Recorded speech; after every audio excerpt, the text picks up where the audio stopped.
স্পষ্টভাবে লোকেরা দাঁড়িপাল্লায় ভোট দেওয়ার জন্য ওনাকে প্রতিশ্রুতি দিয়েছে। আমাদের আগামী রাষ্ট্রনায়ক দেশনায়ক ডাক্তার শফিকুর রহমান তিনি লক্ষ্মীপুরে আগমন করেছেন নির্বাচনী জনসভাকে কেন্দ্র করে, এবং এই জনসভাকে কেন্দ্র করে লক্ষ্মীপুর দল মত জাতি ধর্ম বর্ণ নির্বিশেষে আপামর জনতা আজকে পুরা লক্ষ্মীপুর বাসে আজকে একত্রিত হয়েছে, যেন এখানে মানে লক্ষ প্রাণের হৃদয়ের ছোঁয়া আজকে এখানে লেগেছে। এবং আমির জামাত ডাক্তার শফিকুর রহমান তিনি আগামী দিনে এই দেশের উন্নয়নের রোড ম্যাপ তিনি এখানে ব্যক্ত করেছেন।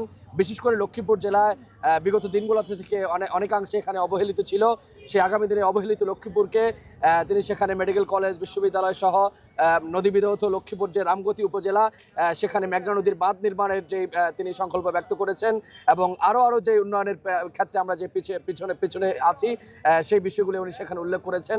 এবং আমরা আশা করি আগামী দিনে 11 দলীয় জোট ক্ষমতা গ্রহণের মধ্য দিয়ে আগামী রাষ্ট্রনায়ক দেশপ্রেমিক ডাক্তার শফিকুর রহমান তিনি দেশের প্রধানমন্ত্রী হবেন এবং তার নেতৃত্বেই শুধু লক্ষ্মীপুর নয় বাংলাদেশের 64টি জেলায় অনেক এগিয়ে যাবে ইনশাআল্লাহ, এবং বাংলাদেশ বিশ্বের দরবারে মাথা উঁচু করে দাঁড়াবার মতো একটা রাষ্ট্র হিসেবে পরিচিতি লাভ করবেন ইনশাআল্লাহ। আমরা আসছি, আমি আমার ছেলে নিয়ে আসছি, আমি থাকি লক্ষ্মীপুর 6 নম্বর ওয়ার্ডে ভাংসানগর। তো আমরা সামনের দিনগুলোয় আমরা হিসাব করি যে সকলে আমরা একসাথে মিলেমিশে চলবো।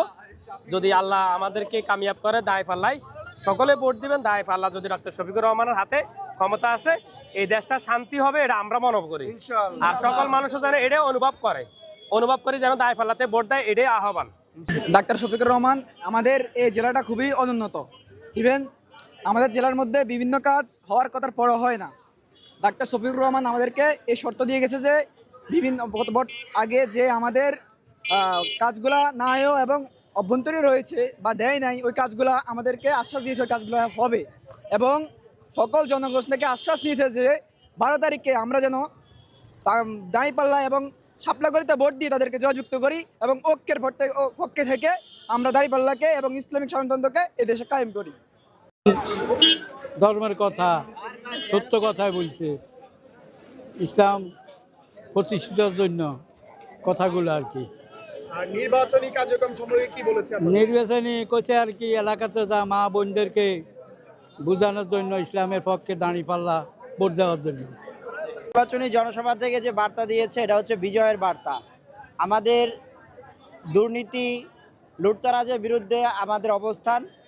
আজকে এই রায়পুরে এই লক্ষ্মীপুরে আপনার মেঘনা নদীর বাঁধ থেকে শুরু করে যে অন্যায় অসঙ্গতিগুলো হয়েছে, আগামীর বাংলাদেশ জামাত ইসলামী সরকার গঠন করলে এই দুর্নীতিগুলো হবে না এবং মেঘনা নদীর বাঁধ পুনর্নির্মাণ হবে এবং এই লক্ষ্মীপুরে মেডিকেল কলেজ স্থাপন করা হবে, বিশ্ববিদ্যালয় স্থাপন করা হবে, বিজ্ঞান এবং প্রযুক্তি বিশ্ববিদ্যালয় স্থাপন করা হবে। গণমানুষের প্রত্যাশা অনুযায়ী এই লক্ষ্মীপুরের উন্নয়ন কাজের অগ্রগতি হবে ইনশাআল্লাহ। নারীদের কর্মের যে সুবিধা সেগুলো বলেছেন, তারপরে যুব সমাজের ক্ষেত্রে বলেছেন কর্ম দিবেন প্রত্যেককে, এই প্রতিশ্রুতিটুকু দিয়েছেন যে সামাজিক মর্যাদা যেন নিশ্চিত হয়, কাজ দিবেন। স্পেসিফিকলি লক্ষ্মীপুরের আমাদের একজন প্রার্থী তিনি দাবিগুলো তিনার কাছে উত্থাপন করেছেন। লক্ষ্মীপুর সদরের যিনি প্রার্থী লক্ষ্মীপুর 3-এর ডক্টর রেজাউল করিম সাহেব, তিনি বিশ্ববিদ্যালয় আন্তর্জাতিক মানের হাসপাতাল সহ বিভিন্ন ইস্যু তুলে ধরেছেন। সেগুলো তিনি এক কথায় বলেছেন এগুলো সবই বাস্তবায়নযোগ্য, কোনো কিছু খুব বেশি বড় চাওয়া নয়, যেগুলো আগে করেনি সেটা হচ্ছে তাদের ইন্টেনশনের অভাব। সাথে ডাক্তার শফিকুর রহমান সাহেব তিনি যোগ করেছেন যে একটা জিনিস চাইতে আপনারা ভুল করেছেন, সেটা আমার নলেজে আছে। এশিয়া মহাদেশের সম্ভবত এশিয়া বা দক্ষিণ এশিয়ার কথা বলেছেন যে সবচেয়ে বড় মৎস্য প্রজনন কেন্দ্র যেটা রায়পুর ফিশ হ্যাচারি, সেটা লক্ষ্মীপুরে অবস্থিত, সেটাকে লুটপাট করে ধ্বংস করে ফেলা হয়েছে, সেটাকে আমরা পুনরুদ্ধার করব, আবার পুনর্জীবন দেব। এবং তিনি একটা কথা বলেছেন, সকল দুর্নীতিবাজদের লুটপাটকারীদের পেটে হাত দিয়ে যত টাকা যেখানে যা ধ্বংস করেছে যত স্থাপনা এগুলো আমরা উদ্ধার করে ছাড়বো।